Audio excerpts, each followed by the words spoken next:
La escuela inglesa ocupa una posición especial dentro de las teorías de las relaciones internacionales. En general, no se considera como un paradigma independiente, ya que tiene características comunes con el realismo y el liberalismo. En concreto, es una combinación de dichos enfoques teóricos. Esta escuela se caracteriza por una elevada atención al análisis social de las relaciones internacionales en su conjunto, donde destacamos varios conceptos: el sistema internacional, la sociedad mundial, el concepto de violencia, el concepto de orden internacional y el concepto de justicia. La escuela inglesa tiene su origen en el Comité Británico para la Teoría de la Política Internacional, basado en trabajos realizados por académicos posteriores a 1945, realizado en Reino Unido, de la mano de autores como Charles Manning y Martin White. La escuela inglesa se desglosa en 4 etapas. Una primera, conocida como fundación, caracterizada por concebir la sociedad internacional como un instrumento para teorizar acerca de las relaciones internacionales.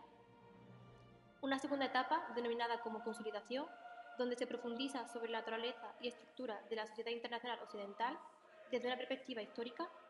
Una tercera etapa, conocida como regeneración, cuya área de interés se modifica, estableciendo como centro la emergencia de la sociedad internacional europea, la expansión de la sociedad internacional y análisis sobre los impactos de la descolonización.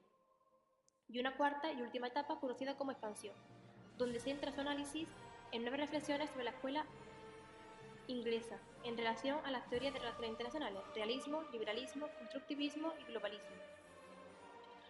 La escuela inglesa fue fundada por Charles Manning, académico sudafricano de las relaciones internacionales, que implanta un sistema de estudio fundamentado en la sociedad internacional; Herbert Barenfield, filósofo e historiador británico, gran contribuyente de las relaciones internacionales gracias al desarrollo de la llamada historia liberal y creador del British Committee; y Martin White, uno de los académicos británicos más reconocidos del siglo XX, que desarrolla un enfoque de las relaciones internacionales a partir de lo que él llamó tradiciones: realismo, racionalismo y revolucionismo.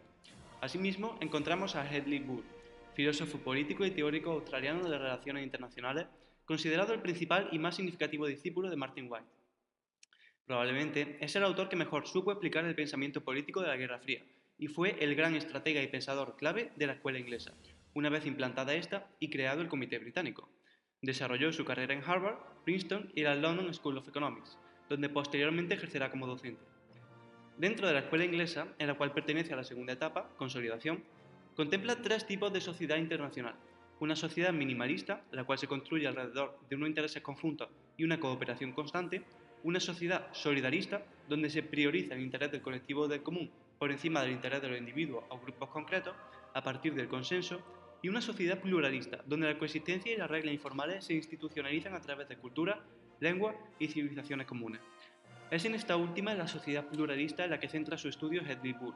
Defiende una sociedad estatocéntrica y exclusivista, basada en el mutuo reconocimiento de las naciones como estados independientes. El alcance de la sociedad internacional es escaso, y se prefiere el orden dentro de la anarquía y la no intervención en asuntos internos, manteniendo un derecho interestatal. Se produce un gran contraste con su mentor, Martin White, defensor de la sociedad solidarista, mucho más inclusivista, donde los individuos son poseedores de derechos fundamentales y el Estado debe intervenir solo en favor de su salvaguarda. La sociedad internacional influye para hacer posible una cultura y una normativa comunes. El derecho ya no es interestatal, sino mundial, pues tiene en cuenta a los individuos. Por último, decir que uno de los alumnos más destacados de Hedley Bull fue Andrew Harrell, al cual después haremos referencia. Las críticas principales realizadas a la escuela inglesa son las siguientes: la negligencia en el ámbito económico, los límites poco nítidos entre las definiciones de sistema internacional, sociedad internacional y sociedad mundial, es decir, la crítica a la centralidad que hacen del Estado cuando debería de priorizarse la sociedad mundial, la falta de consideración a nivel regional y, la más importante, al método, en el que, según las críticas realizadas, la escuela inglesa no se cuenta con una metodología aplicable como el resto de teorías. Por lo tanto, no especifica un ámbito fijo de aplicación. Influencia en las relaciones internacionales. Se considera como el primer planteamiento teórico formado fuera de Estados Unidos.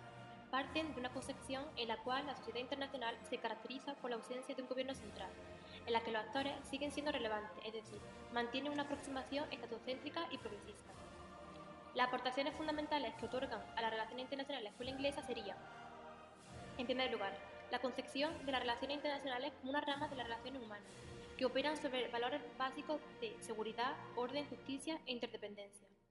Un acercamiento humano que demanda una mayor interpretación de los pensamientos y acciones. Y por último, la aceptación de la premisa de anarquía internacional. Destacar como uno de los autores más importantes para la escuela inglesa a Andrew Harrell, cuyo análisis se centra en responder cómo una sociedad internacional, que tradicionalmente se constituye de Estados soberanos, se adapta a los cambios producidos por la globalización, tanto institucionalmente como normativamente. Evalúa la constitución de la sociedad internacional desde 3 planos diferentes: las prácticas institucionales, normas y costumbres de comportamiento y finalmente la Constitución. Para Harrell, las relaciones internacionales se han vuelto tan densas en la era de la globalización que es imposible volver a una concepción pluralista. El pluralismo con su concepción centrada en el Estado. Harrell presenta 5 pilares fundamentales que son la base de toda su elaboración. En primer lugar, rechaza la visión neorrealista del sistema internacional, constituido puramente por fuerzas materiales. En segundo lugar, las estructuras materiales, si bien importan, lo hacen enmarcadas por las ideas intersubjetivas. En tercer lugar, reglas, normas e instituciones cumplen múltiples roles, además del formato regulatorio. En cuarto lugar, ideas, valores y principios también explican la acción política, no solo cálculos de poder e interés. Y por último, existe la necesidad de entender, lo que no significa aceptar irreflexivamente el consenso normativo que se ha desarrollado en la sociedad internacional y de buscar la forma de promover la justicia a través de él. Actualmente hay quienes defienden una escuela inglesa más desarrollada, para que alcance un rol más central en la política mundial. Otros autores, por el contrario, llaman al cierre de la escuela inglesa, pues dicen que los aportes solidaristas han afectado a las ideas fundacionales de esta teoría. Por último, la posición intermedia se centra en la colaboración que la escuela inglesa tiene con otras corrientes, como el constructivismo y el realismo, en el intento de definirla algo más para poder explicar muchas de las políticas y actores actuales que interactúan en el panorama mundial. Tanto la cooperación como el conflicto siguen existiendo y se da una cierta tensión entre la búsqueda del orden y la promoción de la justicia. Como conclusión, aludimos a lo negativo y positivo de la escuela inglesa. En primer lugar, presenta importantes descuidos en el factor económico de la sociedad, carencia en los métodos empleados, desarrollo pobre de ciertos conceptos y falta de profundización en el nivel regional. Pero también, la escuela inglesa ha colaborado con el constructivismo para reformular el sistema internacional a través de los avances en tendencias globalizadoras y regionalizadoras, lo que ha permitido pasar de una mera teoría normativa a una teoría política en sí misma. Para finalizar, hablaremos sobre el caso práctico de Tyndall, de English School. Tenemos 3 puntos a destacar. Se da una implantación de los derechos humanos en el sistema internacional, en la sociedad internacional y en la sociedad mundial. Por otra parte, Tyndall se basa en figuras como Hugo Grocio, quien establece que el derecho de las naciones es inherente al derecho natural, en el que predominan la libertad y la autodefensa. Por último, dada la consolidación de la centralización del poder, esto lleva a cuestionar las normas pluralistas y las instituciones sobre las cuales se creó el orden post-westfaliano.